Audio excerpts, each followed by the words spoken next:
My name is Ashley Julissa Mendola, and for those of you who don't know me, I am a registered nurse and an actress. I decided I was going to start my podcast because number one, I love to talk, and two, I believe there's so many problems going on in today's society that we need to stay informed as a future generation to solve those problems. Now, today we're going to be talking about artificial intelligence. I'm sure you guys have heard of it since it's practically taking over the world. I got involved in this topic back in the university where I took a lot of philosophy courses, and I remembered my professor saying, AI is going to take over the world, guys. Robots, robots. And as a naive student, and everyone in the class was like, yeah, okay, you're crazy. That will never happen. Well, guess what? It's happening. And I really started to see that obviously the last couple of years, but also as an actress in the entertainment industry, I see how writers and actors are on strike for, number one, better working conditions, of course, but also because they want to use AI to replace us. How dare they? That's just awful. But before we go into that, I want to start off with a quote because I live by quotes. And this is a quote by the famous Albert Einstein. I'm sure you've heard of him, huh? So Albert Einstein once said, "We cannot solve our problems with the same thinking we used to create them." I want you guys to think about that very powerful quote and how it reflects with today's discussion. So in order to understand artificial intelligence, we have to understand its capabilities and how did it get so smart to begin with? Well, we can definitely blame ourselves. Every time we use the internet and we ask questions and we give the internet feedback, we are creating a super network of information, which is creating this artificial intelligence.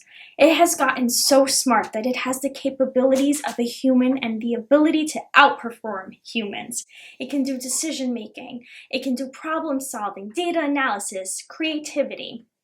And that's kind of scary because it's taking over jobs. So now that we know that AI can outperform humans, we're going to think about a society of useless workers. It's very scary to think about, but it is a reality that we might be facing. Let's talk about a career. Let's pick medicine since I am a registered nurse. So doctors have gone to school for so many years and they are so smart, God bless them, because they have learned all this information through memorization, right? If a patient comes in and they're exhibiting certain signs or symptoms, they know what step-by-step process to go through to figure out the answer, the solution. Well, what about artificial intelligence? Can it do that? Yeah, in theory, it absolutely can. I believe in the future we might be going to hospitals or certain medical centers where we may not even be greeted by medical staff. We will probably be greeted by an artificial robot or some sort of computer that's going to ask us what we're feeling.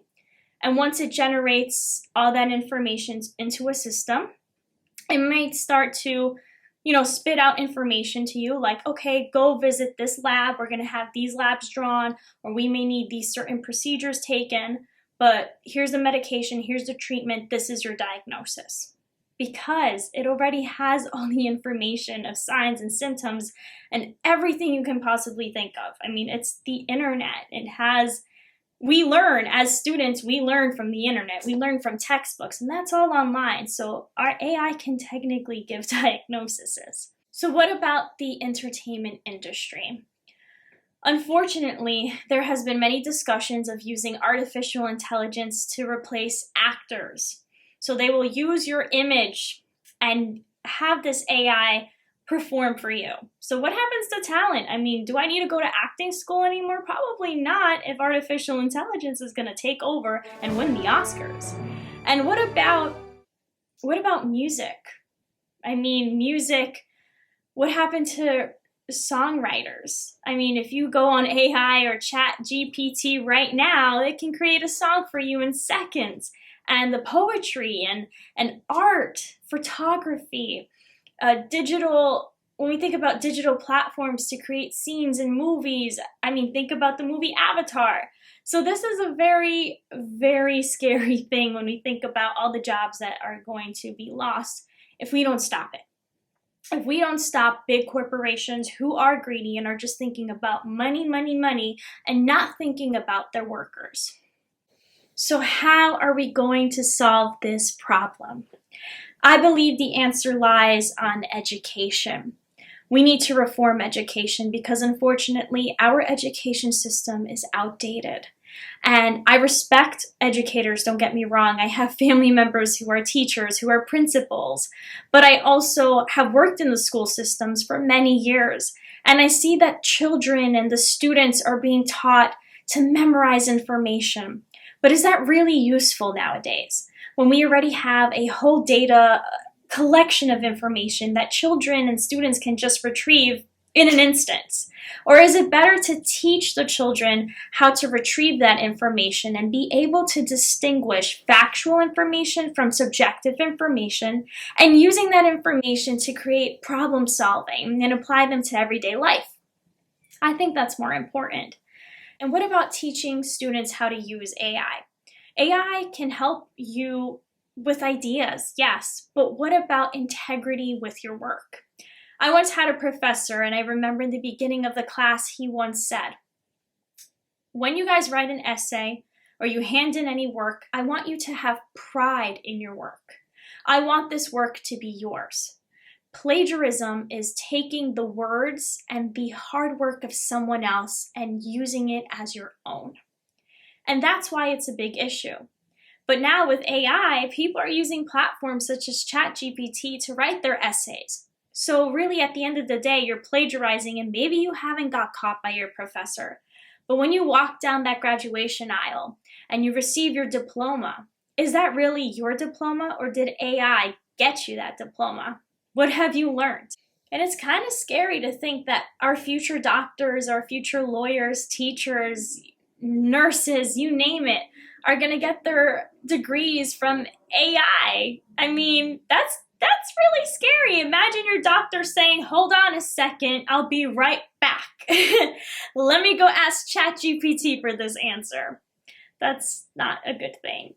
But so we need to learn how to implement certain safety measures, okay? Safety measures for AI. We need to know how we're going to control it, how we're going to learn to live with it. We need to be able to accept that AI is going to be in our near future workforce.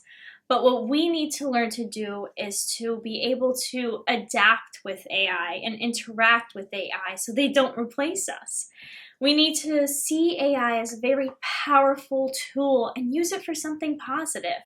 We can use it in law enforcement for crime prevention and detection. We can use it in the military for strategic planning and keeping soldiers safe. This technology can help impact medicine. For example, Elon Musk, he invested in a company called Neuralink, and Neuralink is using brain chips. And I know it sounds super creepy, but this technology is helping patients with debilitating conditions to be able to walk again, to see again. So imagine the everyday function that's going to be able to be restored for these patients. It's incredible. So I believe that our future really depends on us. It depends on our decision making and being able to not be greedy and to think about one another, to not replace jobs just because we'll make more money out of it, but rather think about how can we work together in a symbiotic relationship to create a better future for tomorrow.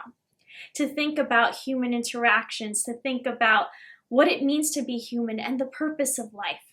Because if we destroy jobs, if we destroy society, then what are we going to do? What are we going to be proud of to show the future? Thank you.